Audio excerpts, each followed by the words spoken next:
하나님께서 모세를 시내산으로 부르시고 그 백성들에게 그 산에 함부로 오르지 말 것을 말씀하십니다. 이유는 그들의 죄악 때문에 거룩하신 하나님 앞에 나아가는 일이 불가능한 것으로 결국은 그들의 죄악 때문에 그들이 생명을 잃을 것을 아셨기 때문입니다. 신앙이라고 하는 것은 호기심으로 혈기로 하는 것이 아닙니다. 믿음으로 하지 아니하면 모든 것들의 끝에 결국은 인간의 인간적인 면들이 드러나고 결국은 지쳐 넘어질 수밖에 없는 그런 일들이 나타나게 될 것입니다. 그리고 그 산으로 하나님께서 모세를 부르신 이후에 그 산에서 모든 말씀으로 말씀하여 이르셨다. 결국 모세가 하나님을 만난 것, 만나긴 만났는데 모세도 하나님의 형상을 본 것은 아니었습니다. 하나님의 임재의 상징적인 것들이 거기에 나타난 것뿐이었지 하나님은 원래 영이시기 때문에 형상을 가지지 않으십니다. 그러니까 모든 피조물들은 형상을 가집니다. 고장로님은 고장로님처럼 생겼어요. 저는 또 저처럼 생겼습니다. 그러니까 누가 봐도 얼굴을 보면 누구구나 하는 것을 알 수가 있습니다. 요즘 마스크 때문에 눈만 보이니까 이제 몇 년 지나서 마스크를 벗으면 서로 못 알아볼 수도 있어요. 길에서 만났는데 누구세요? 할 수도 있단 말이죠. 모든 피조물들은 형상을 가지고 있습니다. 그 형상을 통해서 사람들이 그것이 무엇인지를 알아볼 수가 있단 말이에요. 그러나 하나님은 영이시기 때문에 형상을 가지지 않으십니다. 다시 말해서 하나님은 피조된 세상 속에 갇혀 있는 분이 아니라는 사실입니다. 그리고 그 말씀으로 이제 모세에게 말씀하십니다. 여기에서 이 모든 말씀으로 말씀하여 이르셨다고 하는 것은 우리가 하나님을 알아볼 수 있는, 하나님을 만나볼 수 있는 방법은 하나님의 형상을 눈으로 보는 것이 아니라 그의 입으로부터 나오는 모든 말씀으로 말미암아 우리가 하나님을 만난다는 사실입니다. 결국 오늘 이 10가지 계명을 주시는 가운데 우상에 대한 말씀을 하시고 너는 나 외에 다른 신을 두지 말라고 하시는 것, 이 말씀이 바로 말씀 밖에는 우리가 하나님을 만날 방법이 없다는 것을 알려주고 계시는 것입니다. 나는 너를 애굽 땅 종 되었던 집에서 인도하여 낸 내 하나님 여호와다. 이스라엘 백성들에게 있어서 여호와는 과연 어떤 신이냐? 아브라함에게 하나님께서 나타나셔서 나는 스스로 있는 자라 말씀하십니다. 스스로 있는 자. 자신의 존재를 누구에게 의탁하지 않고 의지하지 할 필요가 없는 그런 존재. 우리가 젊었을 때는 자기 스스로 자기의 모든 것들을 해내는 것처럼 보입니다. 나이가 점점 들고 그러면서 연약해집니다. 그러면서 사람들이 요즘은 요양병원도 가고 요양원도 가고 돌봄 센터나 이런 곳에 의탁하지 않으면 자녀조차도 그것에 대해서 어떻게 할 방법이 없습니다.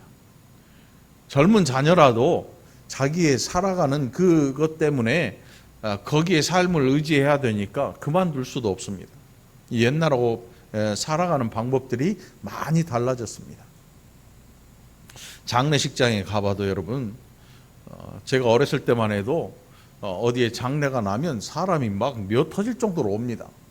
유명하지 않아도 사회적으로 큰 능력을 갖지 않아도 아는 사람들이 또 가여운 마음을 가지고 다 모여서 함께 그 장례를 치르는 것을 봤어요. 근데 요즘은 그렇지 않습니다. 사회적으로 능력이 있든 없든 장례식장에 코로나 때문이 아니어도 장례식장에 사람이 그렇게 넘쳐나지 않습니다. 이유가 뭐냐면 예전 같으면 좀 직장에 얘기하고 갔다 올 수도 있는데 지금은 여기 장례식 갔다 그냥 아주 가시오 이렇게 얘기해요. 그냥 집에서 쉬어요. 하루 한 몇 시간도 사람들이 다른 사람을 위해서 쓸 수 있는 시간이 없다는 거예요. 이게 이제 점점 우리의 인생이 젊거나 나이 들거나 어디엔가 몹시 의지하고 있다는 사실이 점점 드러나고 있는 거죠. 하나님께서 나는 여호와라. 여호와라고 하는 이 이름 자체가 누구에게 자신을 의지할 필요가 없는 스스로 존재하는 자, 이런 뜻입니다. 우리가 하나님을 아버지라 부르는데 우리 육신의 아버지는 연세가 들고 나이가 들어가면 갈수록 자식에게 의탁하지 않으면 그 존재가 멀쩡할 수가 없습니다. 은퇴하고 나이가 들고 하면 점점 자식에게 의지할 수밖에 없어요. 그런데 우리의 하나님 아버지께서는 그 존재를 우리에게 절대로 의지하시지 않습니다.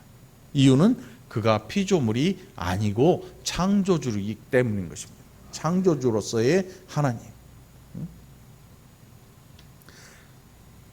그래서 10가지 계명을 말씀하시는 가운데 그 존재 자체로 스스로 존재하는 자, 누군가 만든 것이 아니고, 그래서 우상을 만들지 말고 너는 나 외에 다른 신을 두지 말라고 말씀하시고 하나님의 이름을 망령되이 일컫지 말라고 하신 이 이유가 뭐냐 하면 피조된 모든 것들, 우리의 눈에 보이는 게 뭐냐면 피조물들, 다 피조물들이죠. 하늘에 있는 별이나 일월성 모든 것들이 피조물이에요. 피조물. 우상의 역사가 얼마나 깊은가. 우상의 역사가 얼마나 깊은가. 뭐 말하지 않아도 알 수 있지요. 죄악으로 말미암아 나타난 현상들, 아담의 타락 이후로 나타난 현상들이 살인과 또 더 깊은, 더 많은 죄, 또 우상들, 이런 것들로 점점 그 죄들이 형상화되어서 나타나기 시작하는 것입니다. 뭐 우상이라고 하니까 뭐 눈에 보이는 것만 우상이 아닙니다. 우리의 우상은 뭐가 있냐면 우리 안에 탐심.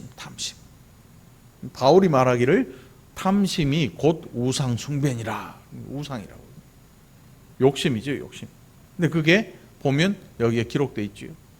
10번째, 내 이웃을 탐내지 말라. 남종이나 여종이나 이웃의 아내나 뭐 소유물, 그런 것들. 그러니까 우리가 예수를 믿는다고 하는 것은 우리가 마음이 아주 뭐 허전해지거나 욕심을 부리지 않고 이런 게 아니고 하나님의 말씀을 기억하고 이 말씀으로 우리를 늘 살펴가는 일. 세상의 법이라고 하는 것은 만든 사람을 위해서 만들어진 법도 있어요. 만든 사람. 우리나라 한참 유신을 했던 사람, 그 사람이 만든 법이 유신 헌법이라고 그러지요. 그걸 누구를 위해서 만들었냐면 자기가 오랫동안 이 정권을 잡으려고, 또 북한의 뭐 김일성이나 김정은 뭐 이런 사람들이 만드는 법은 뭐냐면 자기들의 체제를 오랫동안 유지하고 안정시키기 위해서 다른 사람들로 하여금 꼼짝 못하도록. 오죽하면 여러분, 신문에 이 사진이 실린 거를 접거나 훼손하면요 아오지로 끌려가요. 아오지로. 어디로 흔적도 없이 사라지는, 강제 노동을 가든지 감옥을 가든지. 우리나라에 온 북한에서 넘어온 분들이 처음에는 적응을 잘 못해요. 뭐 대통령 사진이고 뭐 신문이고 거기에다 라면 끓여 먹고 라면 냄비 얹어놓고 별걸 다 하면 그걸 보니까 이 이상한 나라다. 처음에 적응을 못해요. 그러니까 만든 사람, 법을 만든 사람이 자기를 위해 만든 법이, 지구상에는 이런 법들이 굉장히 많습니다. 뭐뭐 하지 마, 뭐뭐 하지 마. 뭐 성경에도 뭐뭐 하지 마라고 하는 법들이 굉장히 많이 있습니다. 그런데 성경의 모든 법들, 하나님께서 인생들에게 주신 이 10가지 계명, 그리고 여기에서 이제 많은 율법들이 기록이 되지요. 레위기나 이런 데 보면 이제 율법이 기록이 되어서 그 백성들에게 주어지잖아요. 근데 이 모든 율법들, 10가지 계명뿐만 아니라 모든 율법들의 목적이 어디 있냐면 받고 순종하는 자들을 위해 주신 법이란 말이죠. 만든 하나님을 위한 법이 아니고 지키는 우리를 위한 법이라는 사실입니다. 그리고 그 법의 목적이 어디에 있는가 하면 메시아를 고대하도록, 메시아를 사람들이 기대하도록, 나는 지키면 지킬수록 내가 죄인이라는 사실을 깨달아 알도록, 그래서 메시아가 아니고는 우리가 이 죄악 가운데에서 벗어날 수 없다는 사실을 깨달아 알도록 우리를 위해 주어진 법이 하나님의 법이라는 사실입니다. 이 법을 지키는 데에는 어떤 사람들은 이 법을 지켜서 죽어라고 지켜서 정말 문자적으로 칼같이 지켜서 자기 자신이 의로워진다고 생각하는 사람들이 있는 반면에, 어떤 사람들은 지키면 지킬수록 내가 얼마나 죄인이라는 것이 절실하게 느껴져서 결국은 하나님 앞에 나는 죄인입니다를 연발하고 엎드릴 수밖에 없는, 그래서 메시아를 기다릴 수밖에 없는 이 두 부류로 딱 갈라집니다. 유대교의 사람들이 그랬고, 예수 그리스도를 믿는 성도들이 이제 하나님 앞에 엎드릴 수밖에 없는 존재들이 된 것입니다. 유대교의 사람들은 그 법을 지키고 지켜서 자기가 의로워진다, 종교적인 높은 자리에 오를 수 있다라고 생각을 했습니다. 결국은 실패하고 말았죠. 너는 나 외에는 다른 신들을 내게 두지 말라. 너를 위하여 새긴 우상을 만들지 말고, 또 위로 하늘에 있는 것이나 아래로 땅에 있는 것이나 땅 아래 물속에 있는 것에 어떤 형상도 만들지 말며 그것들에게 절하지 말며 그것들을 섬기지 말라. 나 내 하나님 여호와는 질투하는 하나님인즉 나를 미워하는 자의 죄를 갚되 아버지로부터 아들에게로 3, 4대까지 이르게 하거니와. 우상이 얼마나 무서운 것인지 아시겠지요? 우상. 때로는 자식이 우상이 될 수도 있어요. 때로는 부모가 우상이 될 수도 있고요. 살아있는 사람이 우상이 될 수도 있습니다. 죽은 나무도 우상이 되고요. 생명력 없는 것들에 대해서 사람들은 자꾸 생명을 거기다가 불어넣으려고 합니다. 그래서 하는 일이 뭐냐 하면 생명 없는 것들을 향해서 자기의 신이라, 자기의 인생을 걸 만한 존재라 이렇게 이야기를 합니다. 우리나라에도 많죠. 그런데 잉카나 이런 데 가면 더 많아요. 일본에 가도 엄청 많고요. 일본에는 신이 아닌 게 없어요. 일본의 신은 어깨가 넘는다고 하니까 집집마다 다 있어요. 집집마다. 그 신이 다 달라. 뭔 신인지. 고양이도 신이고, 쥐도 신이고, 뱀도 신이고, 다. 범신. 모든 것에 신이 깃들어 있는 거죠. 바위도 신이고, 나무도 신이고, 모든 것이 신이 깃들어 있다고 생각을 해요. 그러니까 종교적인 생각이 그렇게 간 거죠. 결국 그들을 우상에서 끄집어내는 게 얼마나 힘들지 한번 생각을 해보세요. 아브라함도 우상을 섬기던 그 자기의 고향에서 하나님께서 떠나게 하셨습니다. 아브라함 고향에서 한 일이 뭐였냐면 신에게 바치는 금으로 장식된 이런 아름다운 고리나 이런 것들을 수공으로 만들어서 그 당시에 했으니까 수천 년 전에 그 솜씨들이 얼마나 뛰어났을지 한번 생각을 해보세요. 사람이 가지고 있는 이 손재주나 예술적인 감각이라는 게 현대라 그래서 뛰어난 게 아니고 고대라 그래서 좀 미개한 게 아닙니다. 모든 것들이 과거로부터 지금에 이른 것이지요. 그러니까 고대에 했던 것들이 지금 못하는 게 너무 많아요. 이걸 어떻게 만들었을까? 못해요. 결국 사람들이 그 엄청난 능력을 가지고 행한 일이 뭐냐면 우상을 만드는 일이에요. 우상 만드는 일. 왜 하나님께서 지금 출애굽해서 몇 발짝 오지도 않은 겨우 3개월 된 이 민족들에게 우상에 대한 말씀을 하실까? 뭐 두 번 생각할 것도 없지요. 주변 모든 나라들과 온 나라가 온 이 피조된 세상이 우상 천지로 뒤덮여 있다는 사실입니다. 우상 천지. 가나안 땅뿐만이 아니고 그 주변의 모든 나라들 다 우상에 빠져 있는 거지. 다 우상에 빠져 있어요. 우리나라도 마찬가지고 우상을 가지지 않는 나라가 없습니다. 다 가지고 있습니다. 그러나 하나님의 백성, 하나님이 부르신 그 백성만큼은 우상을 가지면 안 되는 거죠. 왜냐하면 하나님이 우상이 아니기 때문에. 하나님을 우상으로 섬기는 게 아닙니다. 하나님은 창조주이신, 형상이 없으신 영이신 하나님이기 때문에. 그를 형상을 뭔가를 만들어 놓고 섬긴다고 하는 것 자체가 하나님을 하나님으로 알지 못하는 것입니다. 그래서 왜 기독교는요, 어떤 사람들에게 정말 재미없는 종교입니다. 정말 재미없는 종교예요. 왜 그럴까요? 그래서 재밌게 만들려고 한 게 뭐냐면 막 찬송을 막 뜨겁게 하는 거죠. 와, 기도도 막 하는 거죠. 그 모든 게 누가 하는 거냐면 내가 찬송을 뜨겁게 하고 내가 기도를 막 뜨겁게 하잖아요. 그런데 중요한 것은 찬송하는 것보다 기도하는 것보다 더 중요한 게 뭐냐면 귀를 열고 듣는 것입니다.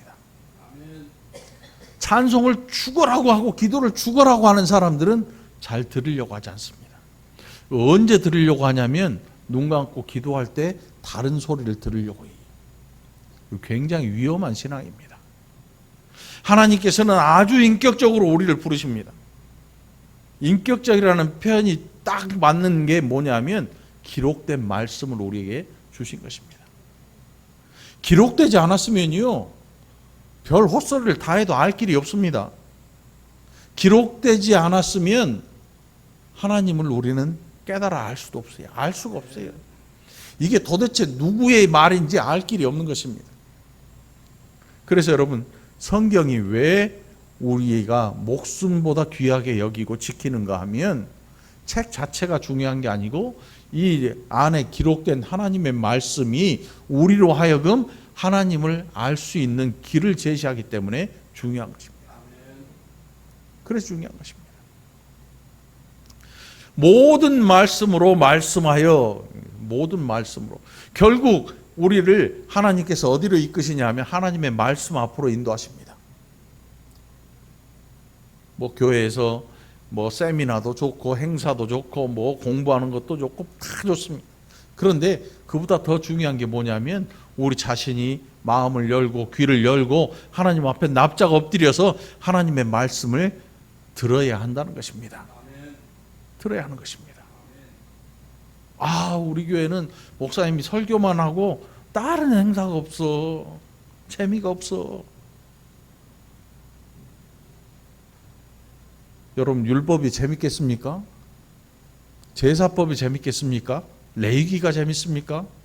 창세기 읽다가 출애굽기까지 간신히 읽고 레위기 들어가면 책을 덮어요. 왜 그럴까요? 제사법이 나오는데 뭔 소리인지도 모르겠고 졸립고 이제는 따분해지는 거예요. 하나님 앞에 나아간다고 하는 것은 죄인들이 하나님 앞에 나아가는 길이 없기 때문에 그 길을 열어주기 위해서 주신 법이 제사법이기도 합니다. 그런데 그 모든 것은 그림자에 불과한 것이었습니다. 누구의 그림자에?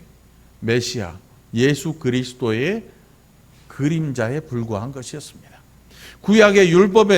구약의 모든 성도들의 제사는 그림자에 불과해요.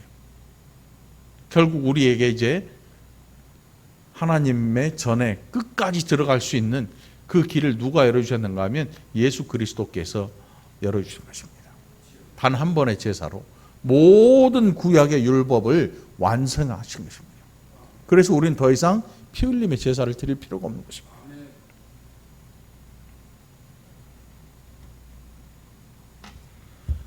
8절에 보니까 안식일을 기억하여 거룩하게 지켜라. 지금의 주일의 개념과 주일은 이 당시 안식일은 토요일입니다. 토요일. 토요일. 지금 안식교는 토요일을 안식일로 지키잖아요. 그런데 예수 그리스도께서 오셔서 부활 승천하신 이후에는 이제는 부활을 기념하는 주일을 지키게 돼요. 주일. 우리가 왜 토요일이 안식일인데 왜 우리는 주일을 지킵니까? 우리는 구약의 율법에 기록된 토요일인 안식일을 지키는 게 아니고 이제는 우리의 구원 되시고 구원의 보증이 되신 예수 그리스도의 부활을 기념하여서 주일을 지키게 된 것입니다. 그게 우리가 주일을 지키는 이유인 것입니다. 그러니까 이제는 토요일에 뭔가를 지킨다고 하는 것은 예수 그리스도께서 아직 안 왔다는 말과 똑같은 것이에요. 그래서 안식교는 정상적인 기독교가 아닌 것입니다. 이단으로 분류하죠. 이단이죠, 이단. 왜요?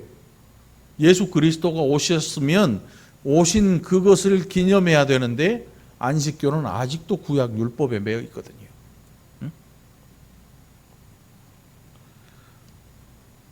여러분, 주일을 지키는 일은 예수 그리스도의 부활을 늘 생각하는 것입니다. 저와 여러분이 부활의 소망을 가지지 않았다면 그것은 제대로 된 신앙을 가지지 않은 것입니다. 세속적인 신앙은 뭐냐면 예수 그리스도의 부활을 우리의 마음으로 기억하고 나의 부활을 소망하는 그런 신앙을 가져야 되는데, 세속적인 믿음이라고 하는 것은 이 신앙을 통해서 세상 속에서 뭔가 다른 것을 추구해 나가는 게 세속적인 신앙이라고 하는 것입니다. 그러니까 자꾸 기독교를 통해서 뭔가 다른 세상에서 다른 것들을 좀 취해 보려고 하는, 어디서 그런 거 하냐면 이 자연 종교. 기독교의 모든 종교는 자연 종교예요. 자연 종교. 사람들이 자연에서 뭔가를 보고 그것을 형상화시킨 종교가 모든 자연 종교거든요. 그 종교들에서는 뭐 하냐면 내가 신한테 10,000원을 주면 신은 나한테 얼마를 줘야 돼요? 20,000원 줘야 돼, 적어도. 그 신은 내가 신한테 100일 동안 1000일 동안 죽어라고 기도를 하면 그 신은 나한테 내 평생에 뭔가를 갖다 줘야 돼. 그러니까 주고받고 주거니 받거니. 이 세속 종교예요. 세속적인 신앙이 뭐냐 하면 내가 가지고 있는 이 믿음을 가지고 세상 속에서 뭔가 다른 것들을 추구해 나가는 거예요. 아주 세속적인 신앙을 가지고 있다. 그렇게 이야기를 하는 거죠. 그럼 우리의 신앙은 뭐냐? 어떤 분들은 이렇게 얘기를 해요. 야, 그럼 신앙생활 하면서 하나님 앞에 뭐 구할 수도 없나? 아니요. 구하지 말란 얘기가 아니고 그것이 목적이 되지 말라는 뜻이죠. 자식이 아파요. 병원 갔는데도 안 나. 어떤 사람들은 자식이 아파요. 병원 안 가. 그럼 뭐해? 하나님이 낫게 해줄 거라고 기도를 해요. 안 나. 잘못하면 죽어. 그것 역시도 잘못된 거야. 우리는 정신을 바짝 차리고 하나님께서 이 땅에서 우리를 위해서 허락해 주신 모든 지혜들, 의료시설들, 그 우리 누리라고 만들어 주신 거예요. 사람이 만든 것 같지만 하나님께서 허락하지 아니하시면 공중에 참새 한 마리도 땅에 떨어지지 않아요. 아프면 어디 가야 돼요? 병원 가야 돼. 코로나 안 걸리려면 마스크 쓰고 백신 맞아야지. 어떤 사람들은요, 나는 백신 안 맞아도 절대 안 걸려. 이런 사람들이 있어요. 왜 안 걸리는데? 예수님이 날 지켜주셔. 무슨 뜻이냐면 막 기도하고 하다 보니까 막 마음속에 힘이 생기는 것 같아요. 그래서 독사굴에다 손을 확 집어넣어요. 안 물어. 어떻게 됐을까? 꽉 깨물지 더. 뱀이 얼마나 놀라겠어. 손이 쑥 들어오는데 꽉 깨물지, 꽉 깨물어. 응? 그건 잘못된 신앙이. 아프면 병원 가죠. 의사가 약 줘요. 먹으면 신기하게도 나아요. 신기하게도 나아. 응? 그거는 기도의 문제가 아니란 말이죠. 기도의 문제는, 우리가 하나님 앞에 기도해야 될 문제는 뭐냐면, 하나님 나로 평안하게 하나님 섬기게 하옵소서. 신앙에는 정말 불같이 뜨거운 그런 신앙의 연단이나 혹은 우리의 삶의 잘못된 방법, 유혹으로 인해서 내가 넘어지는 그런 불같은 시험이 올 때가 있습니다. 그런 시험 가운데서 내가 견뎌낼 수 있기를 위해서 기도해야 할 필요가 있는 것입니다. 결국 우리의 기도의 제목이 세속적인 기도의 제목을 가지지 말라는 이유가 여기에 있는 것입니다. 세상 종교를 닮아가지 말라는 거죠. 많은 것들이 기독교 안에 들어와 있습니다. 많은 것들이 실제로 기독교 안에 엄청나게 들어와 있어요. 그걸 다 걸러내면 기독교라고 하는 이 예배 자체가 아마 심드렁해지고 재미없을지도 몰라요. 왜 목사만 말하고 우리는 아무것도 안 해야 돼? 한동안 열린 예배라는 게 있었습니다. 열린 예배. 얼마나 열어버렸냐면 목회자가 없어요. 앉아있다가 찬송하고 기도 좀 하다가 중간에 저 은혜 받았다고 하는 사람이 강대상으로 나와요. 여기 간증을 해요. 내가 이렇게 기도를 하는데 하나님이 내 마음속에 어떤 음성을 들려주시고 눈물을 쩔쩔 흘리면서 막 해요. 그게 다예요. 그게 다야. 사람들이 모이기는 엄청나게 모여요. 왜요? 얼마나 분위기 좋겠어요. 막 오케스트라 막 음악이 나오고 막 여러분 노래방 가서, 보통 사람들은 노래방 가서요 소락대기 빡빡 찔러대고 노래를 펑펑 해대면요 속에 있는 게 어떡하? 좀 풀리지, 맺힌 게. 교회 다니니까 노래방 가서 세상 노래는 못하는데 교회 왔더니 신나게 막 찬송을 불러요. 눈물을 흘리고 불러요. 속이 후련해지는 거예요. 신앙은 속이 후련해지려고 하는 게 아니고 우리 속의 죄악에 대한 이야기를 말끔히 털어낼 수 있어야 돼요. 그냥 속만 후련해지면 그게 큰일 나요. 은혜 아닌 것이 은혜처럼 느껴지는 거예요. 아우, 교회 갔더니 속이 다 후련하네. 그러면 헛짓거리 하고 간 거지.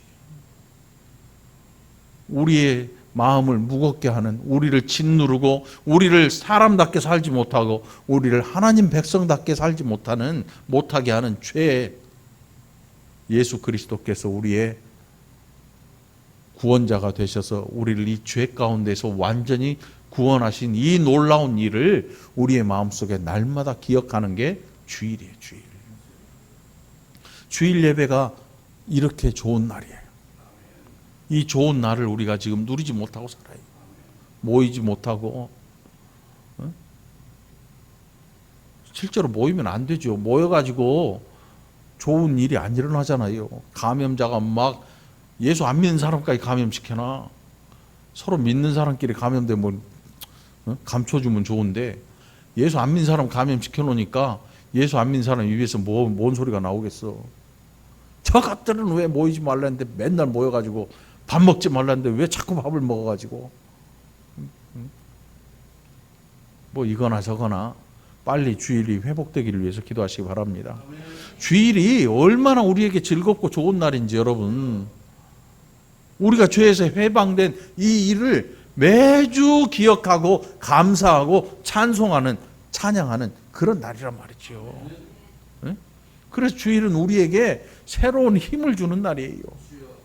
한 주 동안 세상 속에 살면 우리가 가진 이 믿음을 꺾어내기 위해서, 밟기 위해서 시도되는 악한 존재들의 이 일이 얼마나 많은지.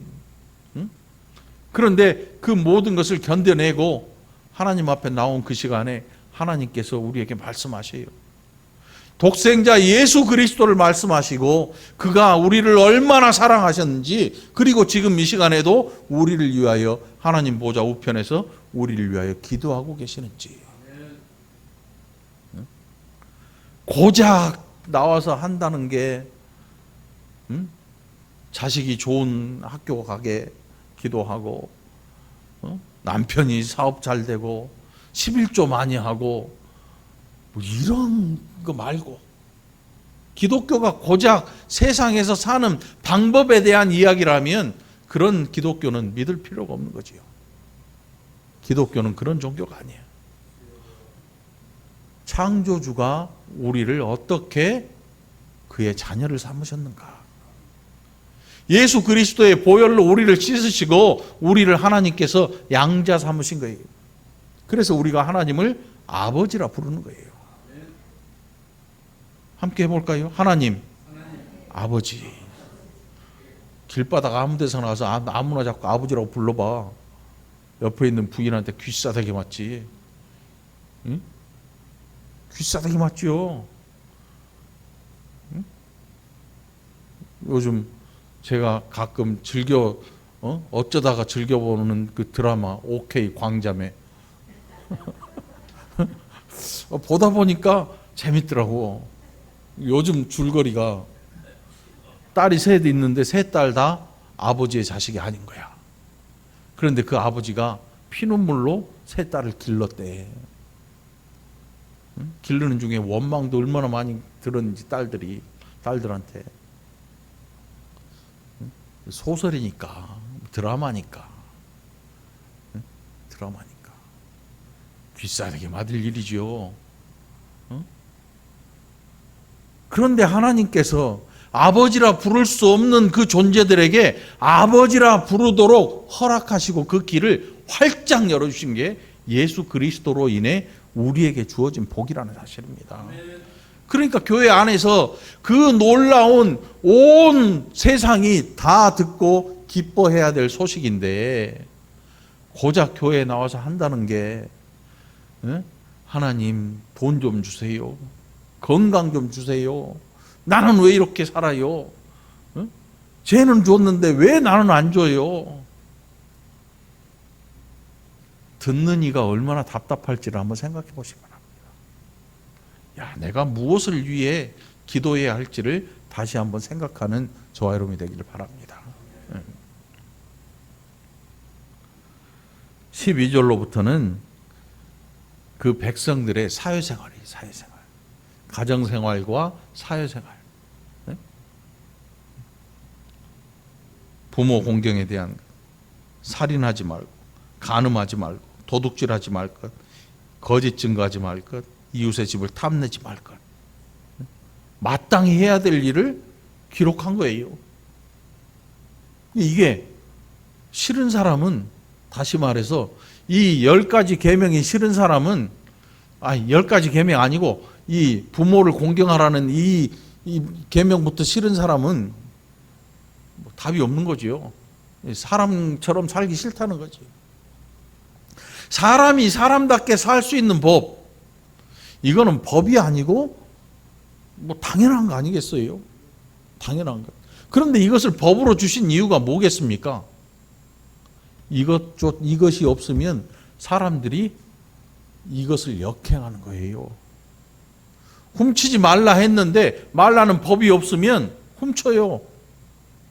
그러면 훔친 당한 사람들은 성질이 나? 안 나? 지껏 누가 훔쳐가는데 가만히 있겠냐고 죽이겠지 가서. 죽이는 걸 보고 그 가족이 보니까 제가 우리 가족을 죽이네? 그럼 어떤 일이 생겨? 한 대명이 가서 또 죽여. 법이 없으면 죄도 없는 거예요. 법이 있어서 죄가 되는 거예요. 하나님께서 그 백성들에게 인간답게 살아라. 내가 너희를 지어놓은 그 목적이 뭐냐 하면 너희는 사람답게 살아야 돼. 이거예요. 개인의 이야기가 아니고 이제 나라의 이야기로 가보면요. 여러분, 징기스칸이 이끄는 이 몽골 제국이라는 이 엄청난 짐승 같은 나라가 지구의 절반을 지배할 때가 있었어요. 죽은 사람이 말도 못해. 히틀러가 미쳐가지고 지구상에서 전쟁을 일으켰을 때 죽어나간 사람 말도 못해요. 뭔가 욕심을 가지고 남의 것을 그냥 뺏으려고 드는 게 개인의 일이 아니고 나라의 일들일 때 더 큰 심각한 일이 벌어지는 거예요. 그런데 하나님은 나라에 대한 말씀을 하세요. 영원한 나라가 있다. 멸망하지 아니하고 강도가 들지 못하고 너희가 가진 것들을 빼앗아가지 못할 그 나라가 있다. 너희는 그 나라에 너희 인생을 걸어라. 하나님 나라. 하나님 나라가 거기죠. 아무리 튼튼한 것으로 잠궈놓고 열 자물쇠를 100개, 1000개, 10,000개를 잠궈놔도 그것을 훔쳐가고자 하는 사람이 있으면 훔쳐가요. 못 지키는 거죠. 힘 있는 자가 전쟁을 일으켜서 뺏어갈 수도 있고요. 한동안 이 지구상에 수도 없는 전쟁들이 계속 일어났잖아요. 지금도 전쟁이 일어나고 있잖아요. 이유가 뭐였냐면 남의 나라에 있는 자원을 뺏어오기 위해서 약탈하러 간 거예요. 우리가 알고 있는 뭐 콜럼버스나 뭐 이런 사람들, 거기 사람이 없었으면 지 땅인데 사람 살고 있는데 가가지고 지가 발견했다 그런 거야. 예를 들어 우리가 이 교회에 이렇게 앉아 있는데 어떤 사람이 쑥 들었더니 할렐루야, 내가 교회를 발견했다, 내 거다. 기분이 어때요, 여러분? 거기에 살았던 사람들이 개나 돼지 말이 아니었잖아요. 사람이 있었단 말이에요. 일컬어 원주민이라고 그래버려요. 원주민. 원주민 그러면 생각나는 게 뭐 있어요? 좀 미개하게 들리고, 그냥 거기에 살고 있는 사람이 있는데 지가 가가지고 배 타고 가가지고 신대륙을 발견했다 이런 거예요. 그래 나중에 어떤 결과가 벌어지냐면 군대를 막 보내요. 거기 살고 있는 사람들을 다 쫓아내든지 어디로 한 군데로 밀어내든지 그 땅에 있는 자원들을 막 걷어가지고 오는 거예요. 그럴 자격이 그들에게 있다고 생각을 해요. 왜? 우리가 발견했으니까. 여왕폐하의 돈으로 우리가 발견했다. 제국주의 시대의 역사의 내용이에요. 사람의 죄악이라는 게 내가 가진 개인적인 이 죄악이 아니고 나라가 그런 죄악에 휩싸이면 나라와 나라 사이에 전쟁이 일어나요. 그 사이에서 죽어가는 사람들은 뭐 어마어마해요. 젊은이들, 나이 든 사람들, 여자, 아이 할 거 없이 수도 없이 죽어가요. 수도 없이 죽어가요. 이게 인류의 죄악이야. 이 세상에 여러분 소망이 있겠습니까? 소망이 있겠냐고. 어떤 사람들은 신앙생활을 하면서 자기의 앞날이 얼마나 앞으로 펼쳐질지에 대한 꿈을 막 세워놓고 하나님 앞에 감사의 기도를 하기도 합니다. 물론 인생 가운데 그런 꿈도 뭐 있을 필요가 있겠죠. 있어야 정상이죠. 그러나 그 꿈이 신앙의 목적은 아닙니다. 우리가 그걸 잘 알지 못하면 마치 내가 가진 꿈을 하나님이 이루어 주시는 그것을 신앙의 목적처럼 얘기해 버릴 수 있다는 거죠. 신앙의 목적은 뭐냐면 우리가 하나님 나라를 잃지 않고 그 나라를 소망하고 그 나라를 끝까지 붙들고 버티는 것입니다. 그리고 그 나라를 차지하는 것이. 천국은 누구의 것입니까? 침노하는 자의 것이. 그 천국을 내 것이라고 정하고 붙들고 떨어지지 않는 거지요. 그런데 그게 내 힘이 아니었던 걸 알 수가 있지요. 하나님이 나를 붙들고 계시는 겁니다. 성령께서 우리를 붙들고 계십니다. 결국 10가지 계명은 누구를 위한 법이었는가 하면 그 백성을 위한 법이라는 겁니다. 오늘 하나님의 법 앞에 우리는 날마다 앉아 있습니다. 날마다 그 법이 우리에게 말씀합니다. 하나님의 음성으로 들려올 것입니다. 어떻게 살아야 할 것인가? 사람답게 살아라. 응? 새벽 기도하고 철야하고 그게 믿음 좋은 게 아니고 사람답게 사는 게 믿음 좋은 것입니다. 사람답게 살려면 하나님의 법을 지켜야 하니까. 그래서 결국 이 모든 율법이 흘러가는 곳이 어디였냐? 한 군데로 땅땅 뭉쳐놓은 집결한 단어가 뭐냐면 사랑. 마음을 다하여 힘을 다하여 네 하나님을 사랑하고 내 이웃을 내 몸과 같이 사랑해라. 모든 율법이 엑기스가 뭐냐면 사랑의 정신이 여기에 들어있는 거예요. 사랑이 정신. 신앙생활하면서 사랑이 없으면 바울이 뭐라고 하냐면 꽹과리. 얼마나 시끄러운지 몰라요. 옛날에 우리 교회 뭐 한 몇 년 됐을 땐가 집사님 중에 한 분이 사물놀이 하는 그게 있었어요. 그래서 성경학교 때 한번 불렀다가 성경학교 때인지 아무튼 오후 시간에 한번 불렀는데 저쪽에 있는 사장님이 쫓아왔더니 교회에서 굿하는 줄 알고 오메 그거는 저 마당놀이에서 넓은 데서 해야지 건물 안에서 그걸 했더니 이거 시작하는 순간 후회를 했지. 불사. 물론 그 집사님이 뭐 잘못했다 이런 얘기 아니에요. 그 꽹과리 소리가 들리는 순간 불사 후회를 했지. 두 번 다시는 하지 말아야겠다. 꽹과리 소리가 얼마나 시끄러운지 여러분 아시지요? 정신이 하나도 없어요. 여러분의 신앙생활에서 사랑이라는 게 쑥 빠져버리면 시끄럽다니까요. 다른 사람을 피곤하게 하는 일이. 입만 벌리면 막 은혜라는 얘기가 나오는데 가만히 보니까 자기 자랑에 뭐 사랑이라는 게 전혀 찾아볼 수가 없다면 아직 잘못하고 있는 거야. 적어도 우리 월곶중앙교회 모든 성도님들 사랑을 가지고 행하시기를 축원합니다. 사랑을 가지고 행하십시오. 자, 오늘 여기까지 말씀 살펴봅니다. 이 한 주도 하나님의 법 앞에서 우리를 다시금 발견하고 감사할 줄 아는 저와 여러분 되기를 간절히 축원합니다. 기도합시다. 하나님 아버지 감사합니다. 얼마나 많은 것들이 우리를 다른 곳으로 또 이끌어 가려고 하는지, 얼마나 많은 것들이 우리의 귀를 막아버리는지 알 수도 없이 우리는 그렇게 살아가는 날들이 얼마나 많았는지, 이제 하나님이 모든 말씀으로 우리의 심령에 말씀하실 때 우리가 마음을 열고 귀를 열고 또 하나님 우리에게 주신 믿음의 눈을 떠서 그 음성을 듣게 하여 주시옵소서. 그래서 순종하는 자들이 되게 하시고 하나님께서 우리를 부르신 그 목적에 맞게 합당하게 살아가는 귀한 백성들 되게 하여 주옵소서. 감사드리옵고 예수님 이름으로 간절히 기도합나이다. 아멘.